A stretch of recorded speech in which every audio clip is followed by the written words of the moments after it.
Nabi didesain salah, bukan salah, didesain salah, sehingga itu melahirkan hukum fikih. Nabi itu pernah sholat duhur, itu di riwayat Bukhari hanya 2 rakaat. Setelah itu pulang sampai pintu gerbang mau sampai dalam, sahabat yang kayak kita ini senangnya bukan main, karena ini revisi hukum dari 4 menjadi 2. Senangnya minta ampun itu. Yang kayak saya lah, termasuk jenengan semua. Terus kemudian sahabat yang akabir sahabat karena beretika gak berani negur, gak berani tanya. Tapi ada sahabat namanya Dzulyaden. Maksudnya menjelaskan dikatakan Pak Quraisy, yang dilakukan Nabi pun ada yang tidak dari wahyu, dan itu bisa dengan arti desain Allah salah untuk syariat. Akhirnya Nabi ditegur sama Dzulyaden, aku siroti sholatu amnasita ya Rasulullah. Apa ini sholat sekarang jadi 2, apa memang kau lupa? Nabi masih menjawab kullu dzalika lam yakun, itu semua gak terjadi. Nabi kembali tanya semua sahabat, ahakun maqalahu Dzulyaden, apa benar yang dikatakan Dzulyaden? Semuanya bilang benar, tadi engkau sholat hanya 2 rakaat. Terus Nabi takbir lagi menambahkan 2 rakaat. Makanya terkenal di kalangan ahli tafsir, Nabi ngendikan ma kuntu ansa walakin unassa li as-sunnah. Saya ini tidak pernah lupa, tapi didesain Allah lupa supaya orang tahu kalau sholat lupa itu kayak apa. Alhamdulillah kita sering lupa, jadi ya. Kedua itu peristiwa Nabi itu mau sholat, sudah mau takbir, sudah di mihrab. Kata Nabi, makanakum, kamu diam di sini aja. Nabi pulang, setelah kembali ke masjid atau musola, yakturu ra'suhu ma'an, kelihatan habis mandi junub. Terus kata Nabi, oh ya tadi saya lupa belum mandi junub, makanya pulang terus mandi. Kata banyak kiai itu, kalau kita tidak akan Gus lupa itu. Ya lupa itu, maksudnya lupa mandinya apa lupa junubnya tidak tahu saya. Kata kiai yang bela Nabi itu menunjukkan Nabi itu mesra, mau sholat saja masih dapat jatah katanya. Nah kalau kiai kan tidak mesra, makanya tidak ngalami itu kan. Tapi intinya Nabi itu manusiawi sekali, dia pernah lupa sudah di itu. Kalau yang melakukan Pak Rektor mesti mikir apa ya semua gitu. Pak Rektor sholat duhur 2 rakaat pasti mikir apa toh nanti lali kan gitu. Sebetulnya itu meraktekkan sunnah Rasul tadi, benar.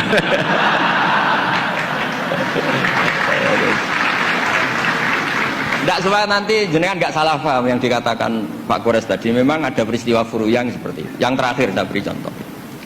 Sholat qadha itu normalnya tidak wajib. Normalnya secara fikih tidak wajib karena timingnya, waktunya sudah kelewat. Misalnya anak SD atau SMP sekolah jam 2 siang, datang jam 4 sore, kan normalnya sudah nggak ada gunanya karena waktunya sudah selesai. Padahal sholat itu berwaktu.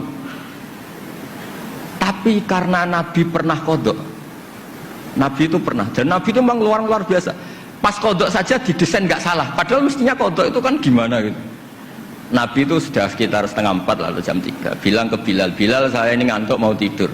Dah tidur saja ya Rasulullah, saya ini mau sholat malam sampai subuh, tenang saja. Ya kalau gitu ikhla' lana lail, kamu jaga, ya tenang aja Nabi. Setelah sholat ternyata Bilal ketiduran juga.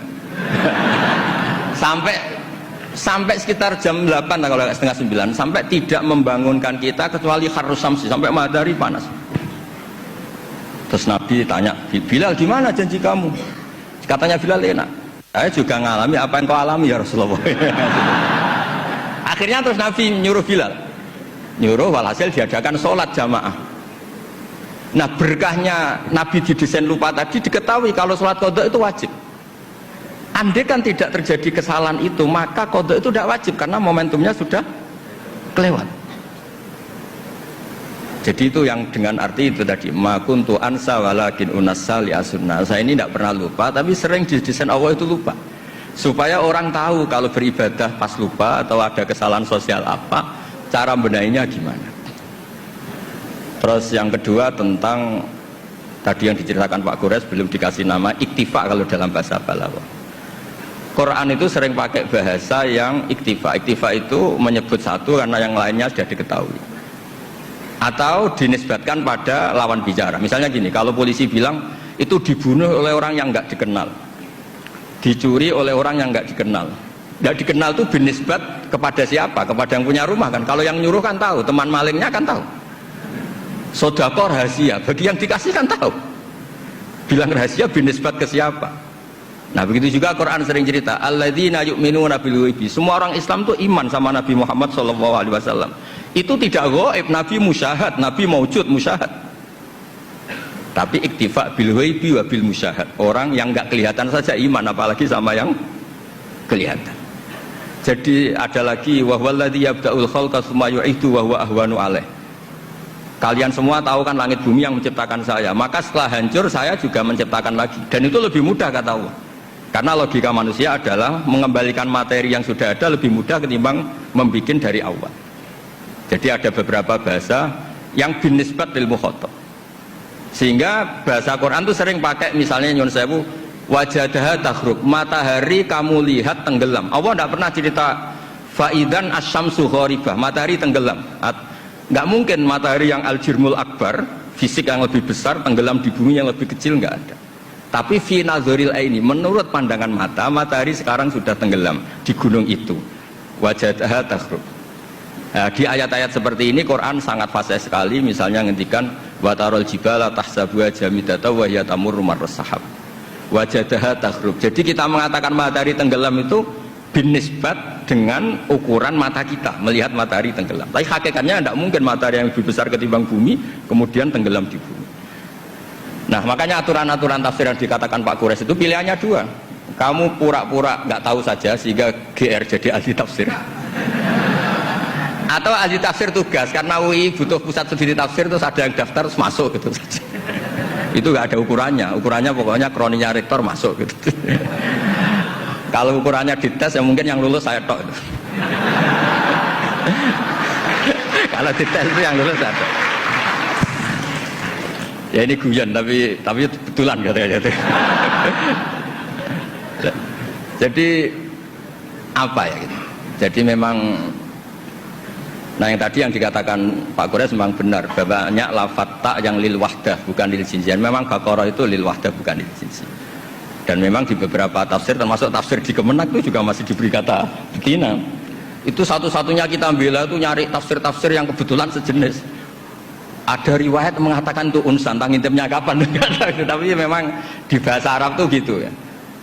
Makanya Abu Hanifah dulu pernah dibully, ditanya apa Namlatu Sulaiman. Beliau zaman itu mungkin belum ila darujatil mustahid, jawab perempuan. Alasannya qalat namlatun. Terus diingatkan sama ahli bahasa itu namlah liwahdatil jinsi, karena dari kata ya ayuhan namlu ketika jenis pakai tanpa tak, ya ayuhan namlu dkhulu masakinakum ketika sudah wahdah qalat namlatun. Makanya di antara argumentasinya Nabi Adam dulu nanti itu mau debat sama malaikat kan, kata Allah kan wala taqrabah hadis syajarah, pohon itu berarti satu tok yang dilarang, yang lainnya boleh. Jadi itu masalah-masalah yang setidaknya karena Anda dengar dari Pak Quraisy, dari saya, setidaknya bertobat lah. Kalau tidak ahlinya ya jangan ikut gitu. Itu aja berkahnya mengerti, kalau tidak mengerti itu ya itu. Jadi ya bertobat, kalau tobatnya diterima ya alhamdulillah, kalau enggak ya berharap diterima kapan-kapan.